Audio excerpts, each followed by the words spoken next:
Hello and welcome back, hopefully, to the Point and Laugh podcast with your hosts, Skylar and Kaylin. Oh my God. If you are listening via not YouTube, and you can't see us, the little noise we do a cute little clap. It's really cute. You don't get it. You don't get it. It's fine. it's like a feminine high five, not like your average high five, but like we make it girly pop. And it sucks because like this is the one day I forgot to put my rings on, so it's the one day that like it was the softest little noise. Damn it, my uniform. The one day that you can't inflict pain on me. Wasted. Via your rings. Wasted. What's the fucking point of having rings then?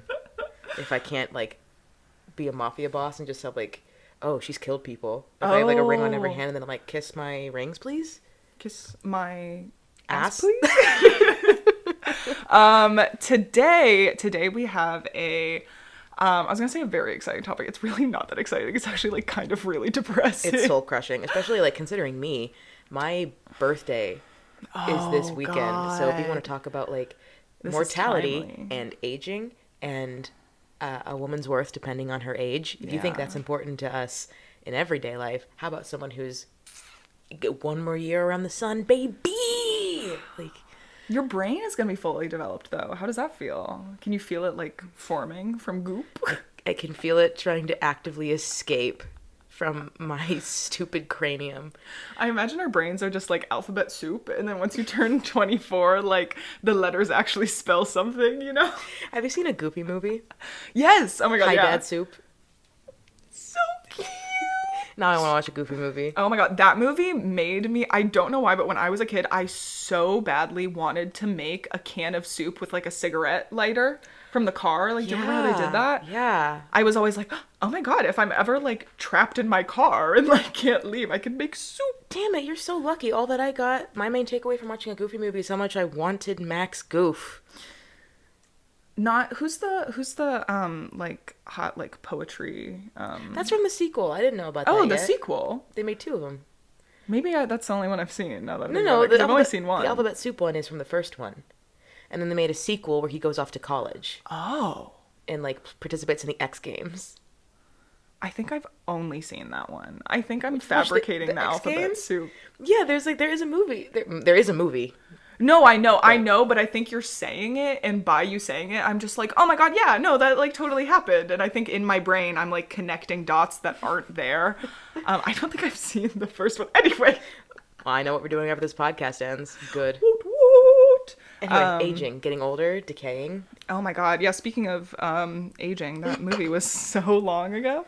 And yet, perfection. Yeah. So if it hasn't been made clear yet, because we haven't really been explicit about it, we are talking about aging and just like especially the societal pressures of women to remain youthful their entire lives, despite it being physically impossible. And I will say, I don't know what you have to say, but I'm going to make a quick disclaimer. What I am going to be speaking about is going to be like speaking about gender in very like binary terms. So I just want to make that like, I guess, clear from the start that like that is how this is being framed within my notes. I just realized a quick side claim because I also am talking very binary about like, you know, women do this and men do that. Yeah. I think it's because like, honestly, you don't see a lot of like examples of an older non-binary crowd. Maybe you would have if Ronald Reagan didn't aid in the killing of thousands of them in the 80s. Maybe you would have seen more LGBTQ older people who thrived. Anyway, capitalism. Speaking of aging and dying, it's not going to be a very happy one, you guys. We can try to laugh. Point and laugh, as they say. We'll try our goddamn hardest. But honestly, like, this is kind of a soul-crushing thing because aging goes hand in hand with death, and that's not a very like, you know, we don't want to be true crime podcast besties that are like, haha, and then they got murdered.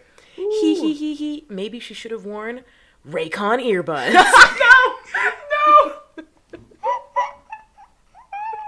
So we can try to put levity in as much as we can, but it's gonna be buckle in, ladies. Yeah, and I will also say, I really was trying to think, because I think whenever we have like a heavier topic like this, I really at the end like feel the need to kind of wrap it up and be like, okay, so like, what can we do? You know, what can we do to change this? And with this topic, there really is nothing we can do as individuals. I can think of one, but I'll save it. Okay, okay. I mean, like, there are things, but it's hard because it's like, I feel like in order for any like substantial change to like happen, it would have to be on a collective level, which is obviously like very hard to achieve. On a global level. Yeah. So many billion people. How did we decide? Did you finish counting how many people there are in the world yet? No, I haven't finished the Where's Waldo scene that has all of the people in the world. Damn. Am I making a funny face in it? I haven't counted them all. Huh? In the picture of the whole people in the whole world, am I making a stupid face? No, you look stunning. Hell you yeah. look very youthful.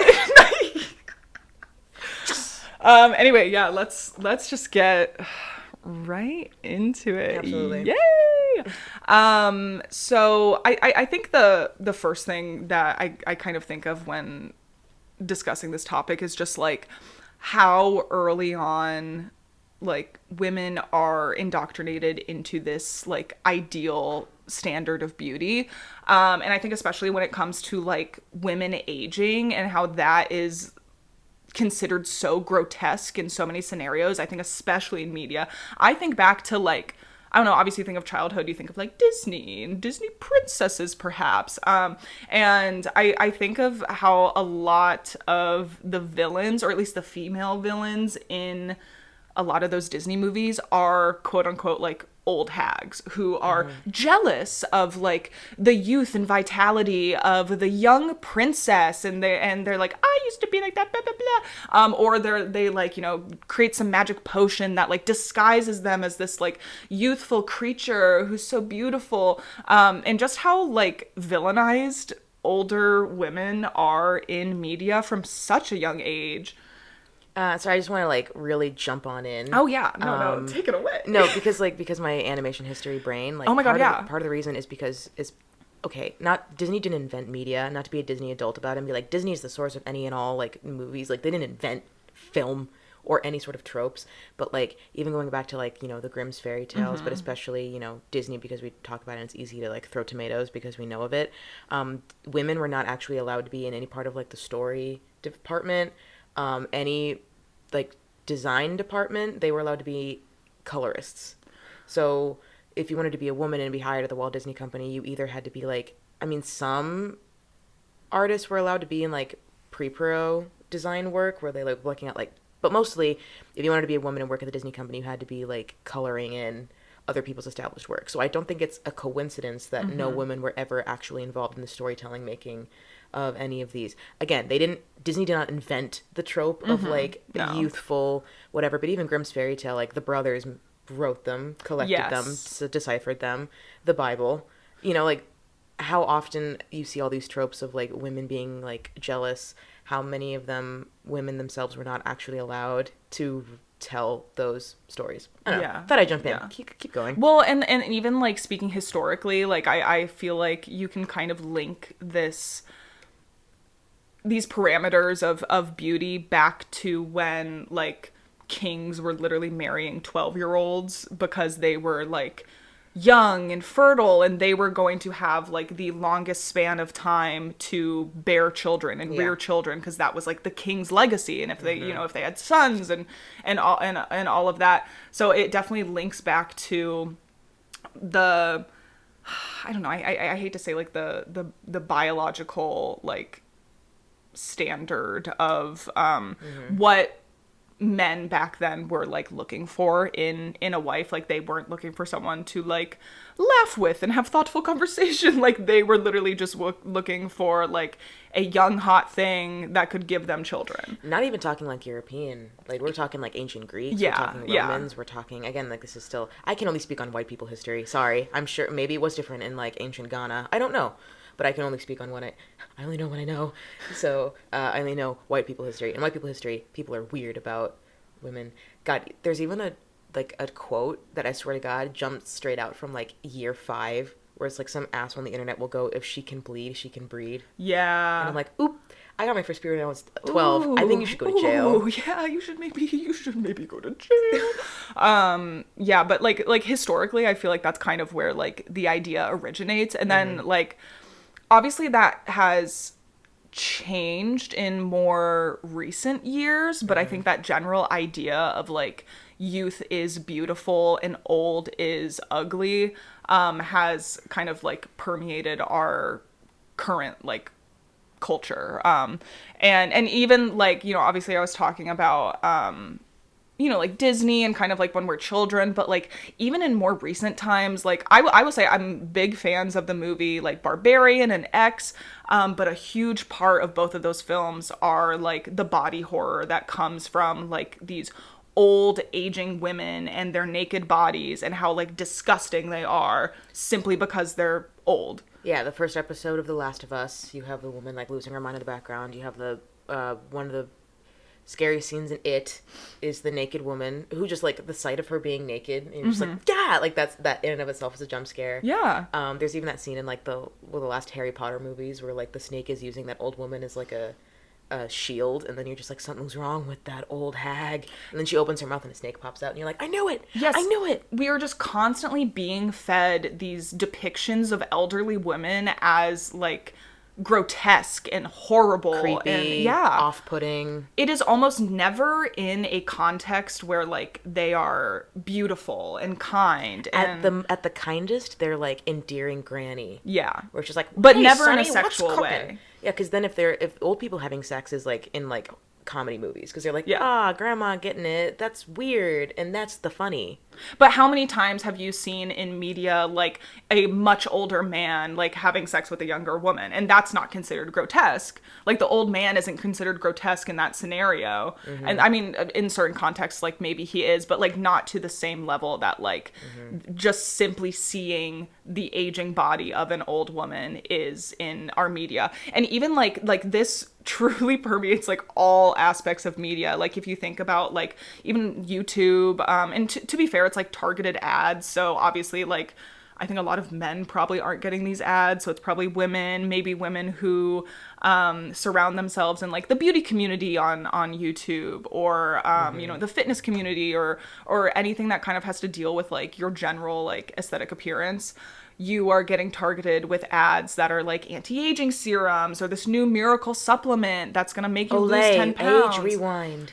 Yeah, and it's just like you literally cannot escape this idea. I was just gonna briefly, speaking of media, this will add some levity to the conversation. Have you heard of MILF Manor?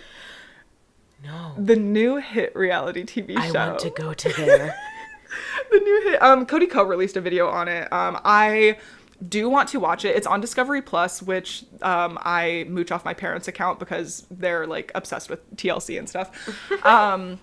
Typical, I know. But Mom mode. Yeah, MILF Manor is literally it's literally like a reality dating show where they take a bunch of MILFs and they put them in a mansion. And of course, all of these MILFs have sons that are, you know, in like their 20s. And they basically are dating each other's sons. Yeah. Oh my God, I almost forgot. They have to, in the manor, they are sharing a bedroom with their own son. So, like, if their son wants to bring a woman over, they have to kick their mom out. Or, like, if the mom wants to bring, like, their hot young thing. Fuck, no, oh my God. It's no horrible. amount of therapy will ever make this moment okay. For some reason, I just know Freud is behind it. Like, I can smell him. I can get a whiff of Freud from a mile away. It's horrible. I don't really have much else to comment on about that. Other than, well, I guess earlier, but before we started recording, we were kind of talking about like the idea of the MILF and how like older women are only deemed attractive if they're like under the, I guess, umbrella of like what dictates a MILF. Exactly. Okay, I know that this is like a very, maybe you can just figure it out, but who knows? Maybe you don't know what a MILF is. It's a mom I'd like to fuck. DILF is dad I'd like to fuck. You got a GILF if you really want to get special, whether it's grandma, grandpa, I'd like to, whatever. But okay, so DILFs, and again, like, not to say that anti-aging is like a women exclusive problem, because like then men will come out and be like, actually, like, it involves everybody. But I'm like, sure, men don't want to go bald. Yeah. Do we want to get into it now? What, DILFs and MILFs are going No, bald? well, complete your thought on DILFs and MILFs, and then, because I have something to say about male beauty standards. But I guess the big difference is like how we view the aging man versus the so the idea of DILFs. So the DILFs have the internet in a chokehold, as they should, especially because like I think Pedro Pascal deserves literally everything. So I swear to God, every time Pedro Pascal stars in like franchise, DILFs become the hot new thing. He's like literally like the DILF daddy. He's the daddy of daddies. Anyway, the DILFs have the internet in a chokehold, as do any man who get like a little salt and pepper, a little more rugged. They get like, you know, a little fuzz on their face. You get like little, you know, set lines in their like when you look older, you look like sexier. Like the thing they have with Ryan Reynolds, Brad Pitt, where it's like you were hot before, but now you've aged into yourself a little bit. You're like bourbon. MILFs are also popular online, don't get me wrong, but like MILFs aren't also like your average mom. Like, okay, the internet is a wide and vast place, and there are fetishes about everything, so I'm sure there's a corner of the internet that loves moms exactly as you know with them. But aside from like the meme of like having a Pixar mom body where it's like tiny waist, big ass, like thighs, Child rearing hips. the internet's idea of a MILF still keeps it tight, keeps everything very perky and toned. With they got like that blowout hair, Yeah, and they're she's like the Pilates mom. looking at the pool boy with like Prada sunglasses on as she sunbathes at the pool. Like, it's a distorted like porn mom. Like, it's not your mom. It's a version of like a hot mom. It's basically like a MILF. The internet idea of a MILF is like a supermodel, but like you photoshopped little wrinkles next to her eyes. Yeah. Tiny ones.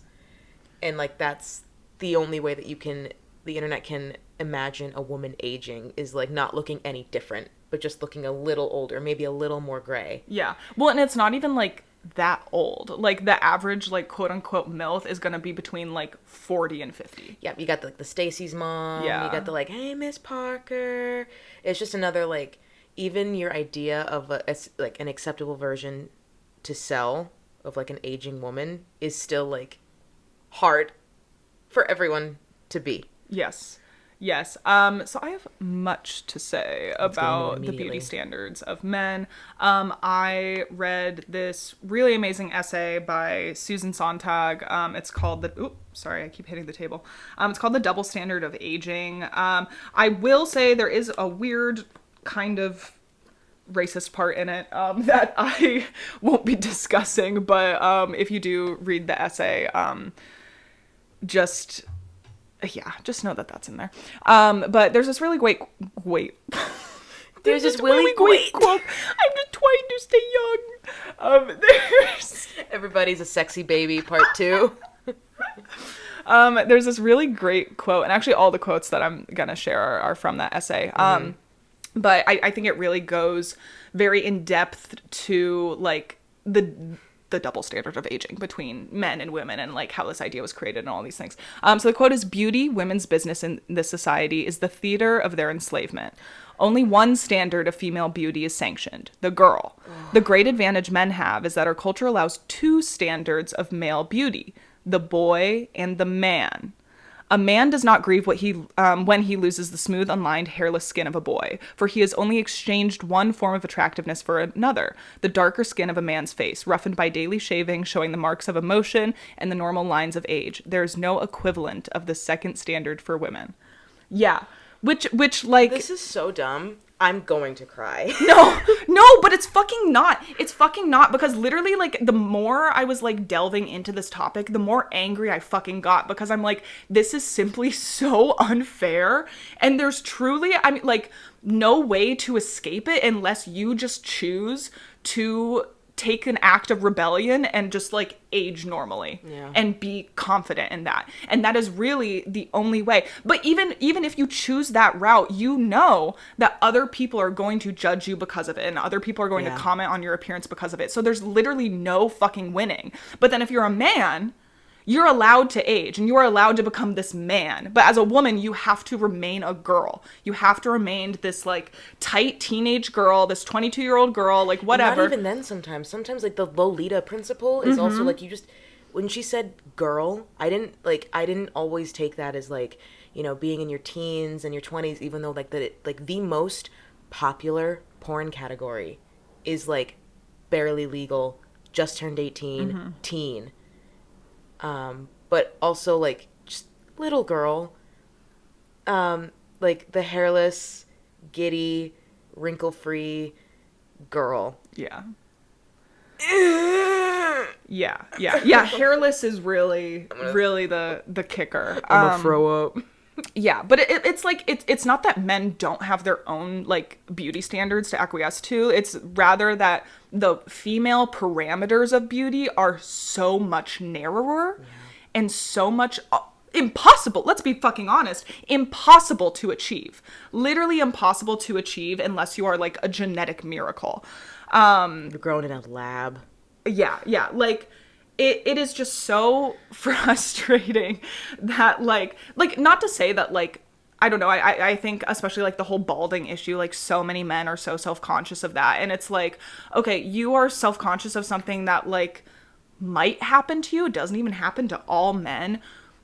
No woman is not a victim of this like beauty parameter that has been set. Like, it is something that every single woman has thought of. And I think something that I was really thinking about as I was doing more research about this is that, like, although this is a standard that was originally like created and set by men, like during times where like child rearing was kind of the biggest priority, throughout the decades, it has become women's labor to perpetuate this standard. Like, men don't even have to fucking do the work to continue this standard. It is women who are taking the labor of that and are pushing it onto everyone else.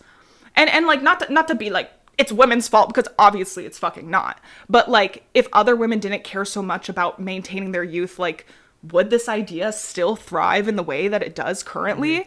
I know we like ripped apart the trope of like the old woman that's like jealous of the youth, but it's kind of honestly hard not to be a little bit. Unfortunately, the old hag might have some things to say, because like the old hag may be thinking, because like, not to, I'm gonna bring up Taylor Swift in this academic sphere, because like when she talks about like the freedom of girlhood, where it's like, I can't scream as loud as I want to anymore, I can't like just be messy and rough, like sometimes you just look at a little girl just like living her life and you're just like, you got a big storm coming. Yeah. And you don't even know it. And I'm envious. It feels inevitable. Well, and I think this happens from such a young age too. Like, I think it is such a common experience for like daughters to constantly be reminded of like their mother's own fleeting youth, and then seeing reflections of like what their own future has to hold. Like, yeah, I feel like so many. Fuck you, Caitlin. I'm so sorry. So many women, even if like this isn't your mother, maybe it's your aunt, maybe it's your grandma, whoever, like they always comment and say things. I remember when I used to eat a burger without a care in the world. Be careful what you eat. You won't have that metabolism forever. Or when they're like, oh my God, I used to fit into like a 00. It's like, stop, because you are reflecting your own insecurities onto your daughter, and then making them hyper aware of their own figure, their own metabolism, their own, and it's things like that where like when you are being validated on like potentially unhealthy things. Here's my whole thing with like this entire subject. Maybe we just don't comment on people's appearance, period. Even if you're like, oh my God, you look so good today. Oh my God, like you look so young for your age. Like, even, yeah, which is such a fucking backhanded compliment. Please never tell a woman that, ever. But like, even if you're meaning it in a positive way, like maybe say something like, oh my God, like I love your sense of style. Oh my God, I love the way you styled your hair today. Oh my God, like your makeup looks fantastic. Things like that aren't like, that still have to do with their appearance, but aren't like the effort that they put into it. Yes, because here's the thing. When I had my fucking eating disorder, people were constantly being like, oh my God, you look so great, which then validated what I was doing. So then I continued to eat way less than I should have, because I was like, oh my God, no, like what I'm doing is right. What I'm doing is right is because people are giving me all this attention and people are telling me how great I look. So I have to continue this unhealthy like way of living because so many people are validating me for it. So I'm like, maybe we just like don't comment on people's appearances like in general. Yeah, this idea of like chasing fleeting youth is so poisonous. And this is, again, like you were saying, this is how you get women in their 30s and 40s who maybe had kids young and they didn't get to live out their teens and 20s and youth the way that they wanted, who are now suddenly faced with their own like mortality. Like they look in the mirror and they're like, they see wrinkles they didn't see before, they see gray hairs they didn't see before, they see like sagging like skin or whatever that they didn't get to see. And it gives them a complex. Maybe like they're surrounded by like younger people in like their workforce or their friend group that like really make them think that like they're the old one out, and like that gives them a complex about their own age, and that like maybe will force them to alter their own appearance and personality to like fit in with like the younger crowd because they don't want to admit that they've gotten any older, and who maybe call their daughters and desperately ask them if they look young today, or if this dress makes her look young that she stole from your sister's closet, or they constantly complain that they look old and they wait for you to tell them no. The silence. The silence. But also, like, we're moving on. And like I brought up earlier that like there's a recent TikTok trend where like girls dress their moms up as them, and like I get that can also be kind of weird because it's like, wow, not every mom can fit in their teens clothing, and like you just know that their moms are like, look at me, I can still fit in your jeans at 30, whatever. But you see these older women, and like the TikTok trend is like they walk out with like their usual garb, and then the music changes and they walk out with like their daughter's clothes and like hair and makeup, whatever, the trendy hair, makeup, clothes. And you realize how much of aging is just a social construct. Like they all look about 10 years younger in those makeover videos. They got like that glow about them still, they're bouncing up and down, and you realize like how many women go like, all right, well, I'm 30, I can't wear this anymore. Yeah. And just like decide to like put on parameters of like what they think is quote unquote proper for their age, when they could just dress the way they want to, and people would probably just view them the way that they view them and not necessarily feel like they had to. I would argue that because society fucking hates women, Yeah. I think even in situations like that, even if you have like a woman who is, you know, like staying with the times and following like current younger fashion trends and things like that. Who do you think she's fooling? Yes, exactly. People are gonna be like, oh my God, she's so desperate. Yeah, she's so like in denial about how old she actually is. So it's like there's no fucking winning. There's Correct. literally just no winning. And I think you're so right where like I have been reflecting a lot recently on, I mean, especially like living in LA, I feel like we're very surrounded by plastic surgery and the reality of it and how accessible, or I shouldn't say how accessible it is, because truly it's not. There's like a huge financial barrier, obviously. But like, I think how common it is, and I've been kind of struggling myself with the concept of like, I feel like so many people say, oh, like, I don't care if people get plastic surgery. I wish that they would just be honest about it, which is true.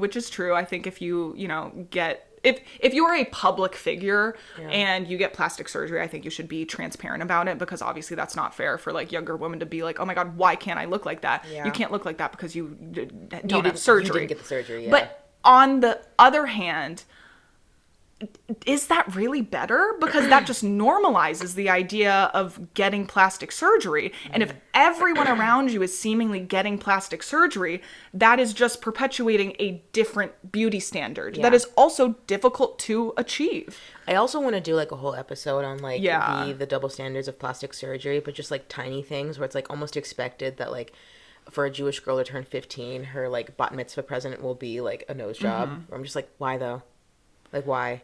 Why though? Weird.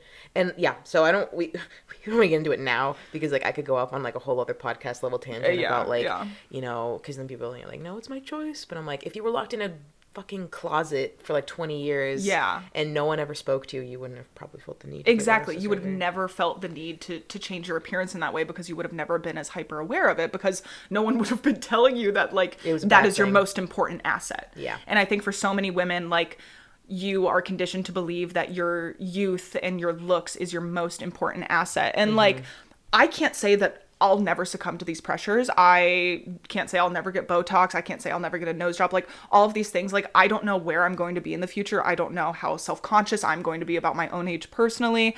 And like I don't know what other factors will be influencing my own self-image. And I think something that is so upsetting is just that like the women who feel self-conscious about their age and are like quote unquote, you know, like desperate to cling to their youth aren't doing it because they dislike the way they look. They're doing, I mean, that may be part of it, but I think the larger reason is that they're doing it as means of protection. They're doing it because they know how older women are treated. And I think it's a similar vein of like people who are afraid of gaining weight. They're not necessarily afraid of gaining weight because they don't want to be fat. It's that they don't want to be fat because they don't want to be treated the way that fat people are treated. I think that there's definitely a lot of truth to that, but also like marketing is so effective. Yes. That like self-hatred definitely does come out, and it's up to you to just like really figure out like where the root of that even is. Yes. Well, yeah, I think the root is safety. Yes. But then it's wrapped up in like obviously you don't want to be hurt, so then you're like, no, it's also because it's ugly and I don't want to be ugly. Yes. Yeah, exactly. Okay, so you were talking a little bit about like you don't really know how you'll feel later on down the line about aging, but like that's the thing. So we're going to get into it a little bit more, like the industry side of it and how like pervasive and expensive it is. But like, obviously the bigger that you can cast out your net for a potential audience, the more successful you'll be. And so people are like, so why should we only market anti-aging products, anti-aging products to old people when we can market to young people instead? Because now it's all about like preventative, where it's like, you want to stop it in the bud. If you see a wrinkle, it's already too late. Like, you have to do all these things now. And so, like, I don't even think we have to wait that long before, like, things like preventative skincare, preventative Botox will, like, come at us. This is the age where people are getting fucking baby Botox. Yep. And it's like, honestly, here's the thing. Not a doctor, but I can see right through it. Preventative Botox is a scam because Botox people want to sell more Botox. You have no wrinkles in your forehead because you're 23, not because you got Botox to prevent wrinkles there. And honestly, you probably wouldn't have gotten wrinkles there for a couple of years anyway. But it's weird that you would drop money to get rid of wrinkles that you don't have. Yes. And like, again, the marketing's keyword is yet. Because like if you can market something as preventative, it's honestly like the easiest way to get money out of people, because then the only way to find out if you would have ever needed one is to just let it happen. To like, no, give me money to prevent something that you have no idea if even's going to happen yet, but that happening is such a fear that you just drop money to prevent whatever it is. So like, very well, it's like, you have to give me money now to prevent your skin from like turning purple. Yeah. You're like, well, I don't know if that won't happen, so here, take money. Like, it could just be the world's biggest scam, where it's like you're just promising to stop something that might never have even come. And if it did come 10 years, 15 years, 20 years down the line, I keep bringing up this one TikTok, and I hate doing that because honestly, like, I realize how much of a straw man argument that could be, where it's like, I saw one video on the internet, therefore it's a whole movement. Like, the internet is vast, and sometimes it could just be someone, whatever. But I did see a video like last year, and it literally like made me sit in a corner and stare at the wall for like 3 days, where it was just like, it was a girl getting ready for her birthday dinner, and she's like, I want my friends to say, wow, she looks really good for 22. And it went viral, and people were stitching it, being like, just staring at the camera, being like, ah, like the sounds of women's screams as like the music in the background, being like, good for 22. What does that mean? There definitely is an idea that like, and I get like TikTok is different because TikTok is technically a teens app. And so a lot of them are like, what are you doing out here, old lady? Because like, you know, the second you turn 20, you're like, get a job. Like, what are you doing on this kids app for children? Or like, anytime a woman in her 30s does anything fun, they're like, at your big age, like, don't you have a mortgage to be doing? But the internet in general is a very unkind place for not youths. And so there is definitely this idea that like once you turn 25, you're officially like, you can't do any fun things. Everything you do is cringy. You're not allowed to have fun anymore. And that's a reason why like a lot of girls, like when their birthday comes around, they just like cry because they feel like they're losing something. They're running out of time to do important things. They're running out of time to have any value, because like one year around the sun, you only get a couple more of those before you like expire. And you only get a couple more of those because like, and like I would cry on my birthday for like important things. Like I cried at my 18th and I cried at my 21st because then I'm like, oh man, childhood is over. And that's always a sad thing. But yeah, the more that people just like get really emotional, and like how some moms will have a breakdown at their 40th birthday because their daughter's turning 21 and their other daughter's turning 18 and they're turning 40. It was a bad year. But yeah, there's a reason that like, when like a girl will say something and every girl in the room will be like, ah, I hear that, and the one guy is like, I don't understand what you mean. Or someone's like, oh, when you cry on your birthday, and men are like, what do you mean? Why? Well, because you didn't get the balloons that you wanted, and you're like, do not speak of things you know nothing of. So you don't get it. No, the reason I was furiously grasping for my iPad is because I knew there was a perfect fucking quote for this. And lo and behold, there is. So this is another quote from the essay. One of the greatest tragedies of each woman's life is simply getting older. It is certainly the longest tragedy. And I think that just really like speaks to the fact that so many women, I would argue most, if not all women, do feel this like guilt around aging, and they feel this like great loss of something when it's like, truly you're gaining something. You're gaining another year of life. You're gaining another year of laughter. You're gaining another year of experiences. You're gaining another year of wisdom. Like, I think there's so much beauty around aging, but because we are so focused on like the physical and aesthetic aspect of it, it feels like you are truly losing something. I also kind of want to bring up the idea of symbolic violence. Do you kind of like know what this is? It's a type of like non-physical violence that is manifested in power differences between social groups. And I truly think that like this beauty standard is a form of symbolic violence because there are so many layers of oppression to it. There's economic oppression. Women are pressured to spend thousands, if not like tens of thousands of dollars annually on face cream, supplements, workout classes, diet books, makeup, clothes, Botox, plastic surgery, like so many things that women are expected to spend money on that men are not nearly as pressured to. While also statistically making less than the average man. So not only are we already at a financial disadvantage, but we are also expected to have a portion of our income dedicated to our appearance in a way that men are never expected to. I literally came to this exact same like realization the other day. So I was gifted like skincare for Christmas, which I'm like, cool. So I'm using it, and then I'm like, oh my God, I have to go and like, I just bought like foundation. I have to go get concealer, and I'm sitting there and I'm just like, being a girl is so expensive. And like, at least, okay, to be fair, you could just like walk out of here not doing any of that, like just not caring about your haircut or your skin or your makeup or your clothes. Like, that is an option. I'm not saying that like you're automatically forced into this, but it is very persistent. And honestly, like, well, it's an expectation. Exactly. And it made me think of how many like men or like women have shopping problems. I'm like, do we? Or do we just are expected to take a portion of all the money that we make and put it towards these things? And then that leaves us with less money to like, and also we're expected to like buy home furniture and decorations and like, and then I'm thinking about it and I'm like, what do men have they spend money on? So like when women stocks. When women get their paychecks, they're like, all right, so this one goes towards like me time, like getting my nails done, my hair, my makeup, whatever. This could go towards like, my house, keeping it nice, whatever. And men, is that why they spend all this fucking money on like video games and like Funko Pops? Is because they're like, I don't know, what else do you spend money on? Which is like, every time I go out, my girlfriend always wants me to buy things for her. Women have shopping problems, or it's like, or women just required to shop for more shit. Yeah. It's this whole layer of like economic oppression that I think isn't considered super often in this conversation. I think also like obviously this beauty standard diminishes self-confidence of women over time.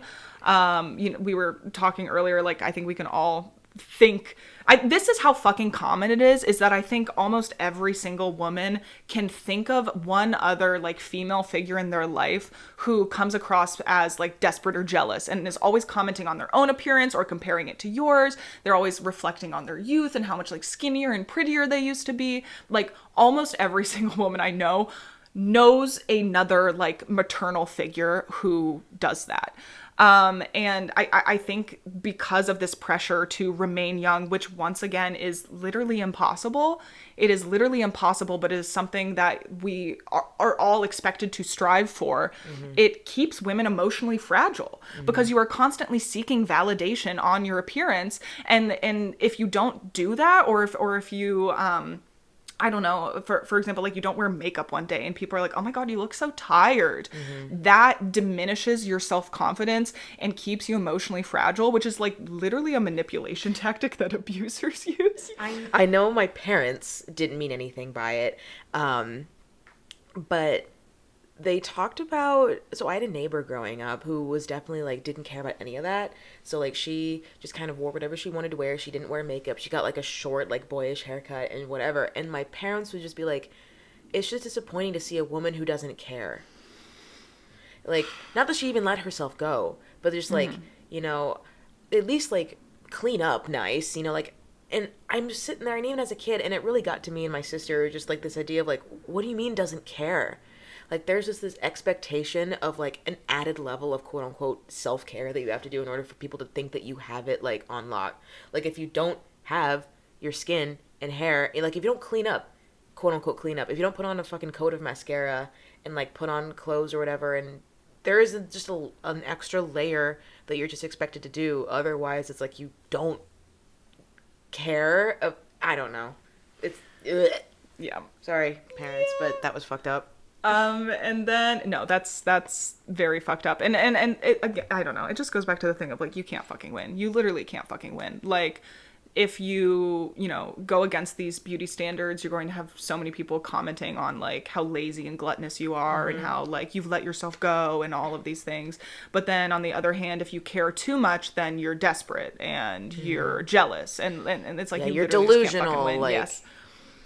just get with the times already. Like, And then the last kind of layer of symbolic violence of this just like whole topic that I thought of was that like women literally have less time in the day than men do because of these. Yeah, I know I can see you getting angry, but because of these like pressures to upkeep our appearance in such ways. Like if you do your makeup every morning, that's like 30 minutes to an hour that you're spending. Yes. If you're I'm so fucking tired. If you're getting procedures done, there's like a recovery period. You go, no time it takes to go to Botox appointments. Even or just like my nighttime skincare routine. Like Yeah. there are times where I'm like, Yeah. I am so tired, I want to go to bed, but I can't because I have to take 20 minutes to get rid of my makeup and wash my face and put on my serum and put on my moisturizer and brush my. And even just the time it fucking takes to like research what products are best for my skin, what makeup is the best, you know, like what foundation is the best for my skin How type. do I know what my T-zone needs? How to minimize How do I know what pores? face shape I have? Like all of this research and labor that goes into just being like so aware of your own appearance and maintaining your appearance is something that like a lot of men really don't have to deal with. So that's that on that. There's just no winning. And I think the thing that like really gets to me too, I'm gonna say another quote, guys. In an era in which people actually live longer and longer, what now amounts to the latter 2/3 of everyone's life is shadowed by a poignant apprehension of unremitting loss. And I would argue maybe even 3/4, depending on how long you live. I think I was talking to some of my friends about this last night because I was curious like what their kind of thoughts on the topic was and like if they even now feel like the pressures of society to I think especially at our age, like for reference, I'm 22, you're 23. I'm about to turn 24. I feel an immense pressure to be like, well, these are the best years of my life. Yeah. This is when I'm going to be like the youngest and hottest, and I need to like make sure that even when I was fucking considering my haircut, this is so fucking sick. This is so fucking sick, and I hate admitting it because it's embarrassing, but it's the fucking truth. When I was considering cutting my hair short, the reason I was on the fence about it was because it is going to take me, I mean, honestly, it's not going to take me that long to fucking grow it out to like my shoulders or whatever. But to get it to the length that it was, it is going to take me years. And by the time, if I choose to grow out my hair, by the time it gets to the length that it was before I cut it, I'm probably going to be like 26. And I'm like, what if it doesn't look good? And I've spent the best years of my life with a shit haircut. Like, I just can't even fucking believe. And then of course I went through the whole process of like, Kaylin, you fucking dunce. Like, what? Like, why would you even consider that? But it is something that is so like deeply rooted into our own brains and into our own ideas of ourselves that like when considering doing a like major chop like that, I was literally like, well, maybe I should wait until I'm like not as young. So I'm not giving up the best years of my life with like an unattractive haircut. I was waiting to like, I was going to keep this anecdote close to my chest for like the body image episode, but I can repeat it, I guess. But one of the most like fucked up moments that I can remember in my whole life. So I had a health scare in high school. I had like an unexplainable serious medical condition that like it happened very suddenly, and I was like rushed to the ER. No one could figure it out. Like, and I was in excruciating pain. And basically I was put in a hospital for a week. Well, they were just like constantly like blood tests trying to figure out like if this was cancer, if I had a disease that if I did have it, which they thought I might have had, if I were to have this disease, I wouldn't live past 30. So they were just like frantically figuring it out. Meanwhile, I am put on like an IV, like a strict diet, whatever. And I'm not sleeping. My loss of appetite because of all these meds that they were like funneling me in, like my appetite was gone. And so I lost like 10 pounds. And there was a point where like my mom had like, I had to have someone help me go to the bathroom. Like it was a very humiliating experience. And I was, I think 16 or 15 or so. And so literally like, I'm like, Mom, like I press my little like whatever. I'm like, Mom, please help. And like, she's help. And I'm literally walking with a walker because like I can't walk, like my legs won't work. And I needed to like take a shower. So, and then I looked at myself in the mirror. My hair was so greasy. I was covered in head to toe hives. And I was gaunt and like pale and I couldn't move. And I looked at myself in the mirror and I went, oh my God, I've never been this skinny before. And I was filled with this feeling of like immense happiness because, and that stuck with me, and that's always stuck with me, is like, oh my God, like get a grip. But even like as the older that I get, like I will look at my body and I'll be like, this is now a woman's body. Like, this is a body where if push came to shove, I could bear children out of it. Like, I've always had, like, that was the one moment that I can remember as a kid where I'm like, oh my God, I look like how a teenager is supposed to look. And even now, like, every year I get older, I'm just like, I don't know when I got a woman face, but I think I have one now. I don't know when that happened. I've been staring at my face long enough that I thought I would have noticed the change. I didn't. Kind of happened out of the butt fuck nowhere. And now, like, I have womanly breasts and, like, hips and, like, thighs and whatnot. And I'm just like, aw, that blows. Like, and I can't help but feel like I definitely am mourning something.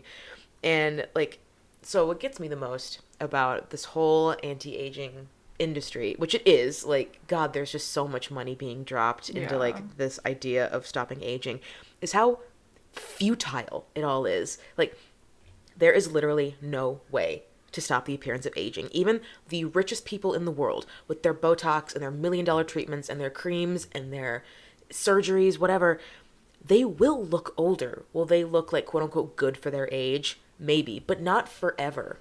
Like, at most, all you can do is minimize the look of aging. And, like, that's the keyword they always use in advertisements, is minimize, because even they know that it's impossible to stop aging completely.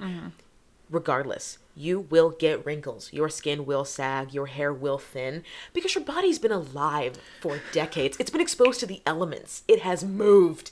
Like, it's just been, nothing lasts that long. Like, we've talked about other industries before on this podcast, and like they can be inaccessible to most people, like that perfect skin, the perfect body, like these expensive antibiotics and like wellness stuff, and even like being a hyper fan of how expensive that can be. Like, so it's in like that amount of money can be inaccessible to most people. But anti-aging is a capitalistic industry where that is literally impossible for anyone to achieve. It's like you spend trillions of dollars into this industry that by life's very nature you cannot do. There is no amount of money that you can throw at our bodies to prevent it from decaying. It's an organic life form. Like, we're not exempt from it. No plant, animal, human being, even like a machine will rust and wither, because like nothing, literally nothing can last forever. And our stubbornness about it is beyond playing God. It's being like, I have put on this cream and now I can breathe underwater. Mm-hmm. Where it's like, that's not what you're designed to do. And like the only way to prevent yourself from aging is to die young. That's it.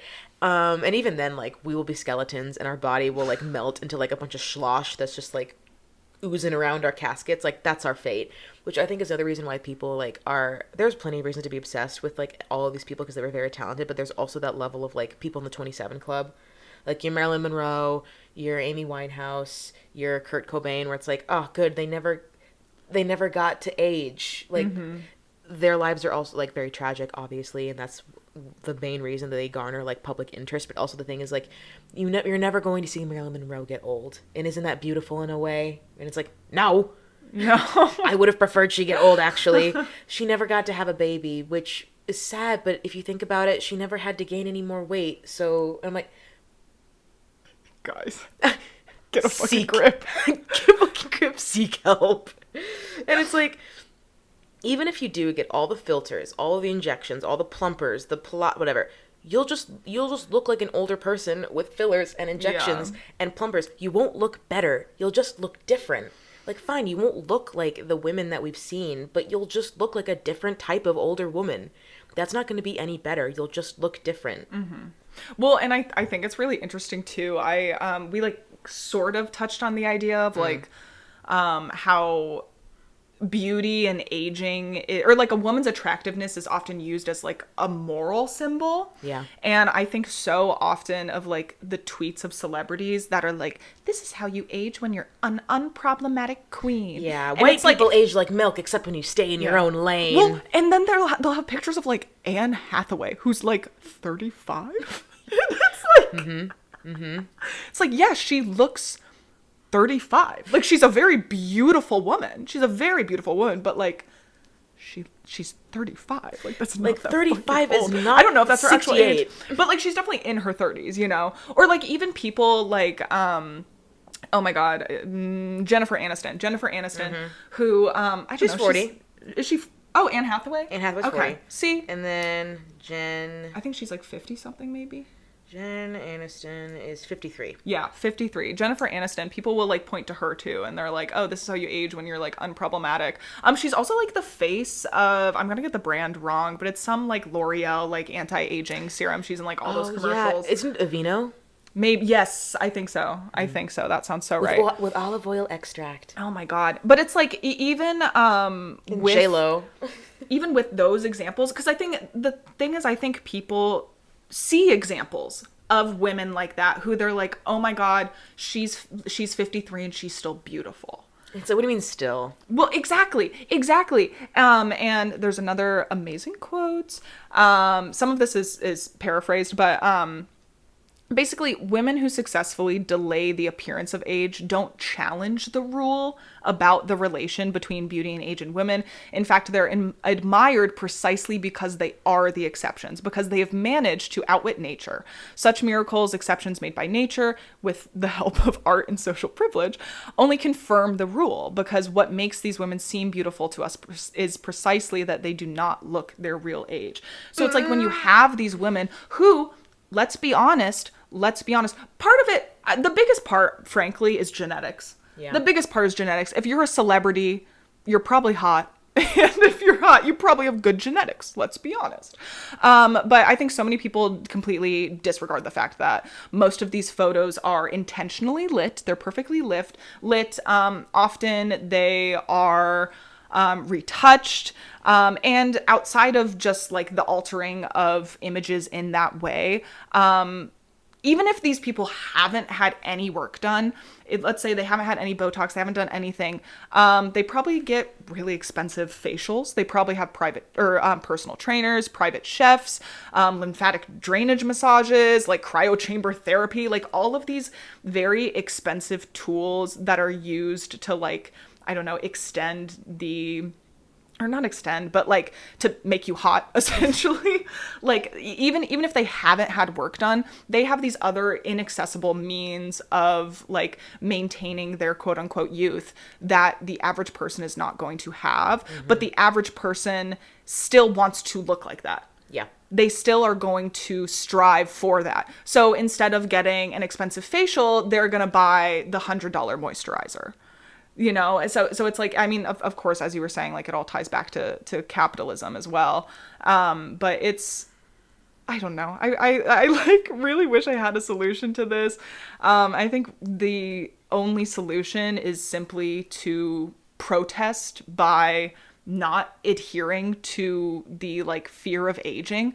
But that's hard to do. Yeah. And that takes a lot of like unlearning certain like ideologies that society has like taught you growing up. Society. Like, oh my God, we live in a society. And it's hard and it takes a lot of work. And I think it's especially difficult because you know that people are going to treat you differently. You know that people are going to talk behind your back because of it. And there's like this knowledge of like, yes, I'm not adhering to this like oppressive standard of beauty, but I'm being oppressed in other ways because maybe I'm not getting the same job opportunity as someone who wears makeup to the office every day. Yeah.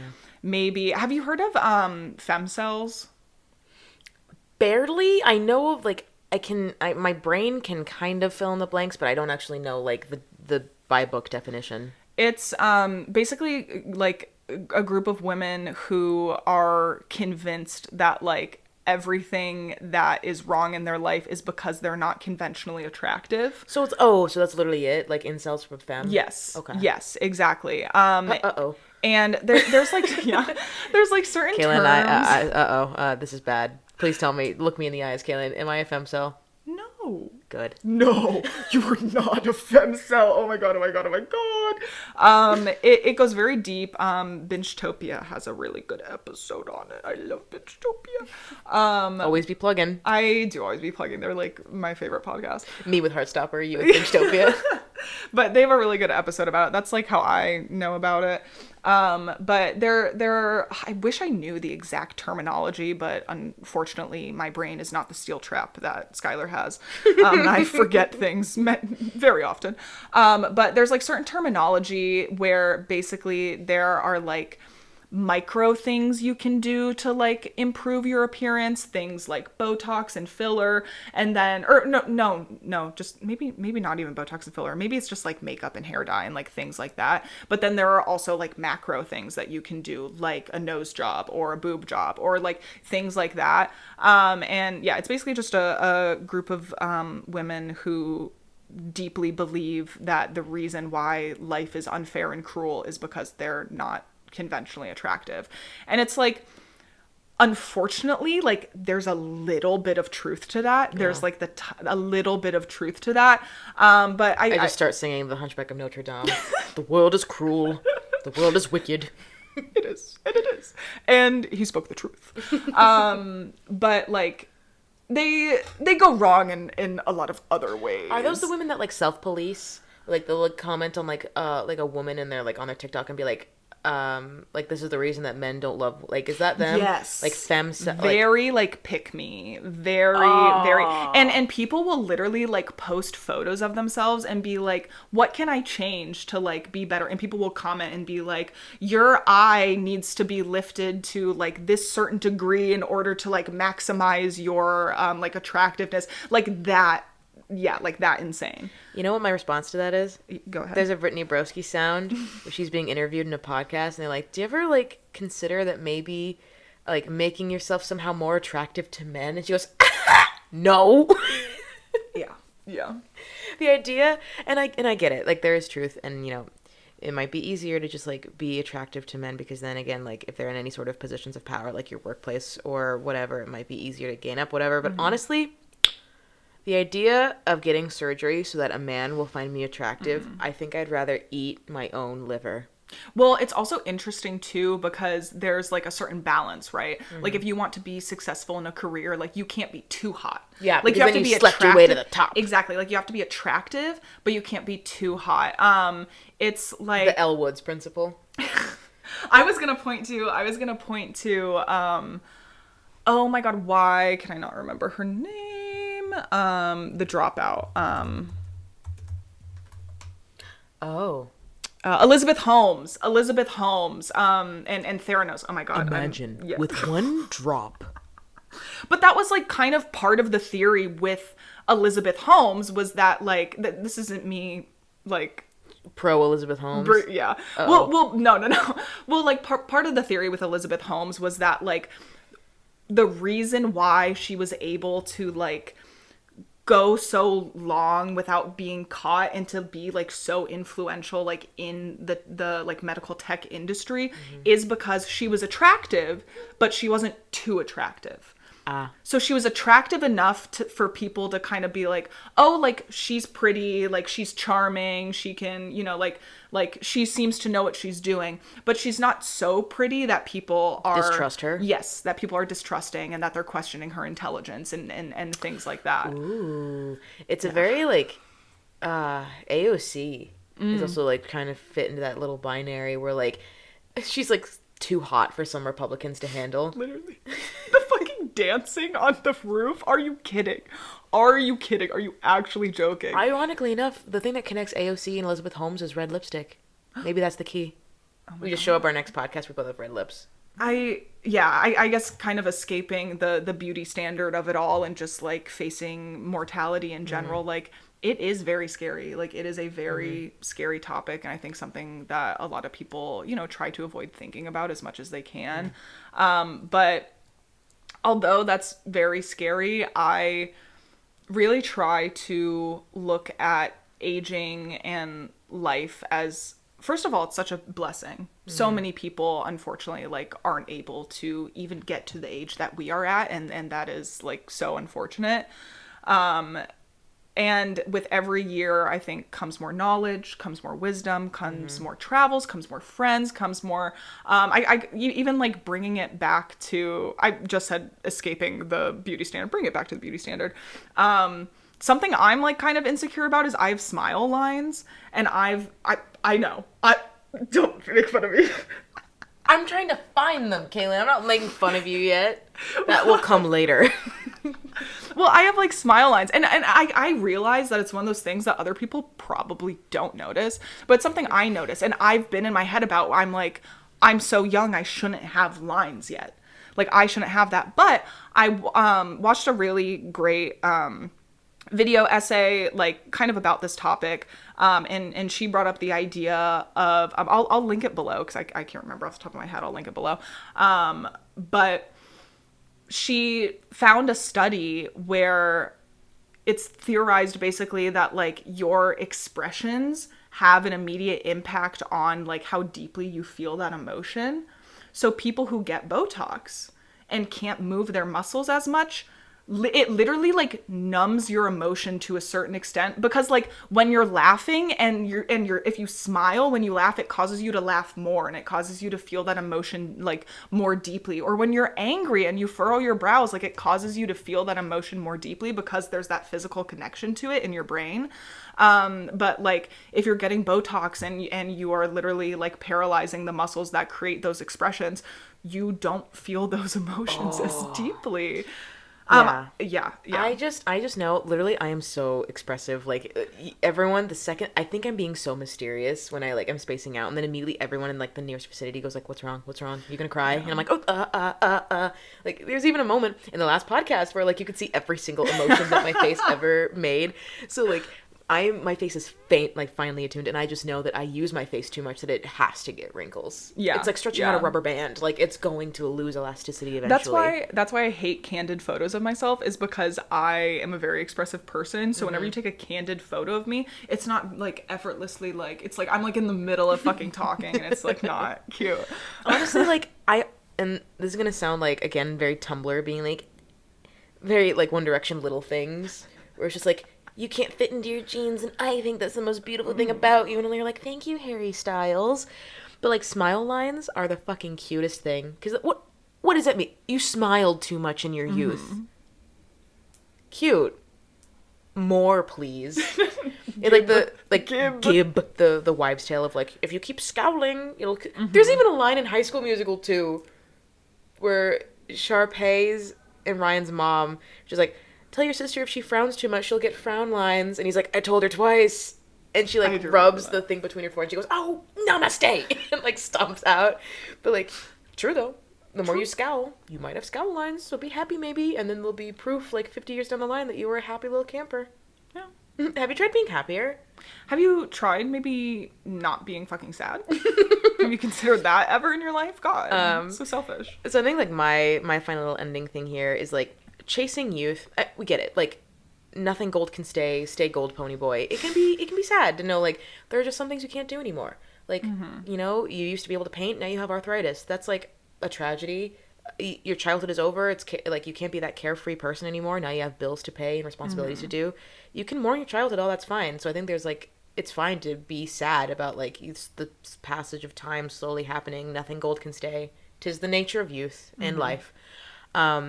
And desperately chasing something that is long since gone. That's where like that idea of like the pathetic desperation comes in, because it's just like, dude, like it's over, and you're refusing to admit that it's over is making everyone it's bringing everyone down.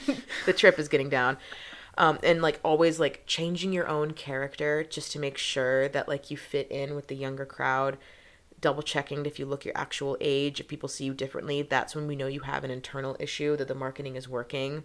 But again, I said already, youth is just a state of mind.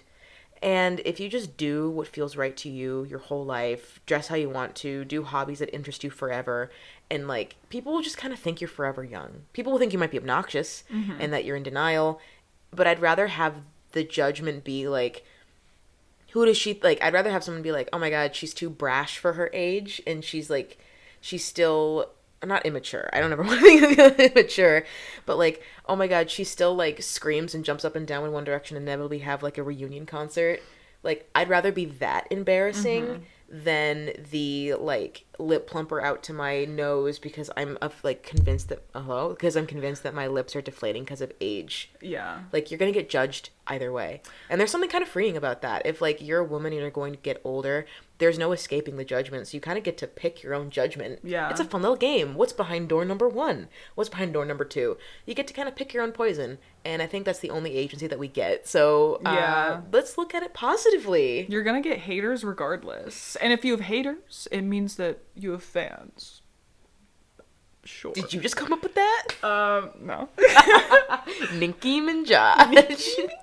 If the Barbs didn't come for you before, they're gonna come for you now.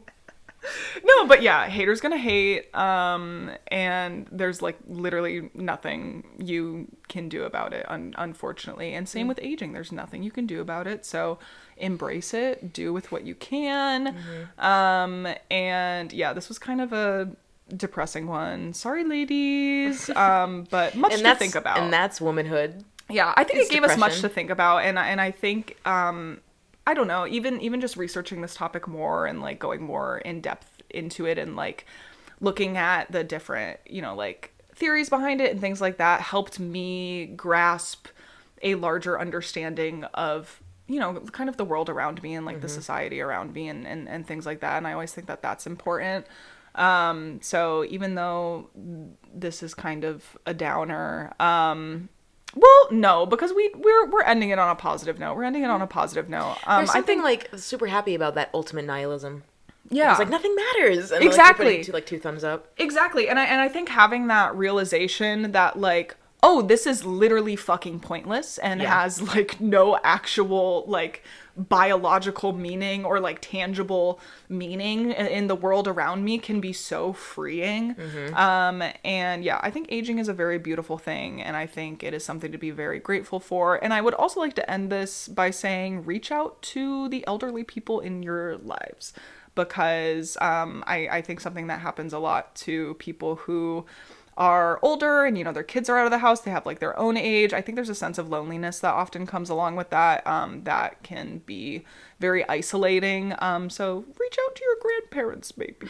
Call your grandma every once in a while. Why don't my grandkids come and visit me anymore? And then I come home and they're like, are you Catholic? And I'm like, yeah. Grandma. Yeah, that yeah, it depends. It depends on the relationship you have with your grandparents.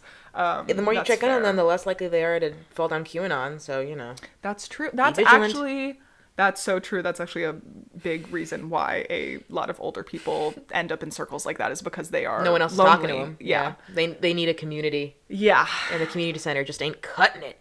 Nope. I saw like a Pinterest thing where it's just like, you haven't met all the people you're going to be. And I went, Yeah. aw. That was the other thing I kind of wanted to touch on too is with aging. Like I feel like we can divide our lives into like kind of different eras of being, and I think that's like so cool that we have the like agency and ability to grow so much where like you can reflect back and you obviously like recognize that as yourself, but you can also reflect back and be like, I have grown so much and Yeah. I've become such a different person, hopefully, and I typically for the better. Hopefully, not for everyone. And that's like such a cool thing. I don't know, like I love that. Like I think about myself even literally like 4 years ago and I'm like, that's not me. Like that's not me, but that was me. And seeing where I am now, I was even, oh my god, I was I oh my god, I don't even remember who I was talking to about this, but like, oh, I was talking to my, oh my god, okay, Cassidy, you asked for a shout out. Here is your official podcast shout out. I was on the phone with like one of my best friends from high school. So like we've been through it. We've been through it. And I was talking about my job and she said something along the lines of like, that's so fucking cool that like you're doing what you wanted to do. And although I'm not doing like exactly what I want to do, I Fired. am You get immediately fired. Please don't. I love my job. Although I'm not doing like exactly what I want to be doing, I am very much on the path to be doing what I want to be doing. And the fact that I'm even like somewhat a part of an industry that I had like dreamed of having my little fingers in for basically my entire life is so fucking cool. Yeah. It's a little pat on the back to me. Like I don't know. I just think it's cool to like reflect back on your life and be like, my younger self would be proud of me. Like I think my younger self would see me and be like, they're a cool motherfucker.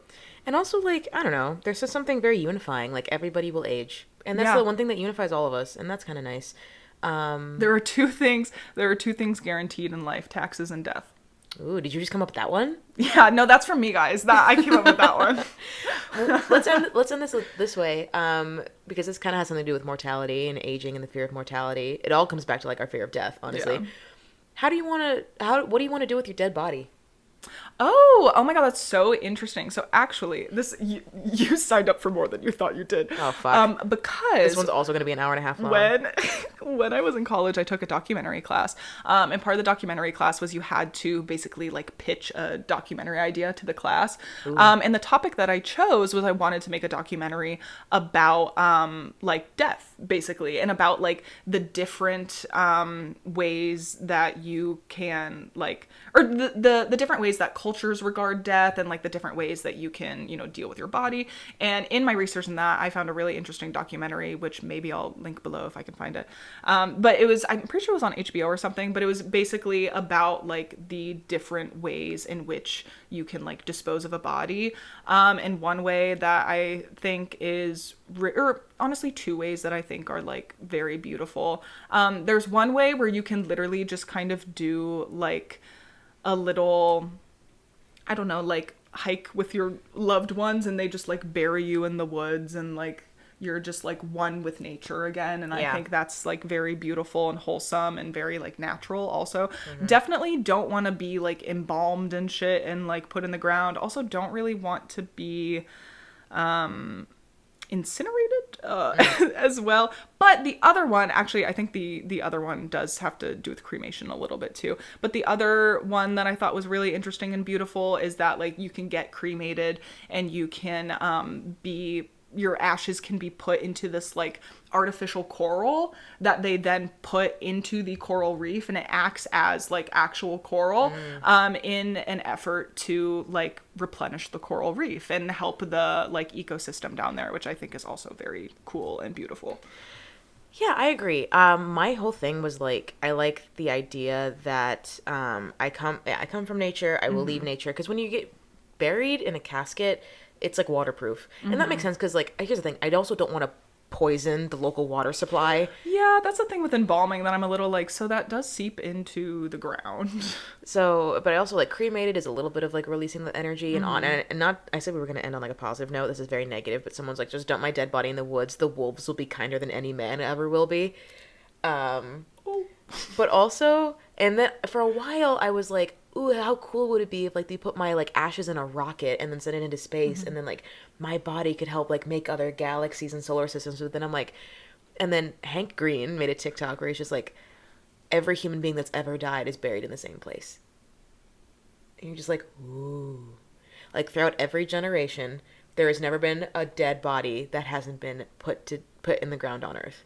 Yeah. And that's actually really cool. So honestly, throw me in the woods. Make like a beautiful ceremony. Yeah. And then just fucking launch me in the woods where I want I'm animals. imagining someone with a fucking body bag just doing a windmill. You're fucking Popeye, like throwing you into the woods. I want the wolves to eat me. I want the mushrooms to like. Yeah. I want like the obvious like outline of a body and like mushrooms.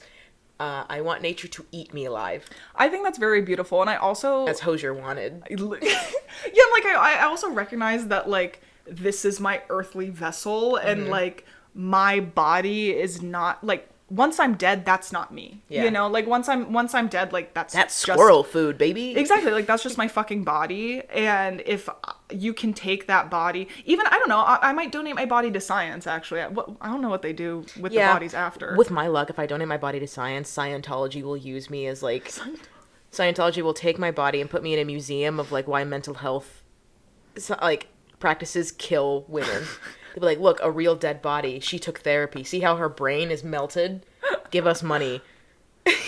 Yeah. I'm like, maybe I'll donate my body to science. But like, I just want my body to be of use. Donate your body to theater. Like, I want my body to be of use in some way. For what? Because they use... to have a dead body on stage? They use real human skulls in some productions of Hamlet.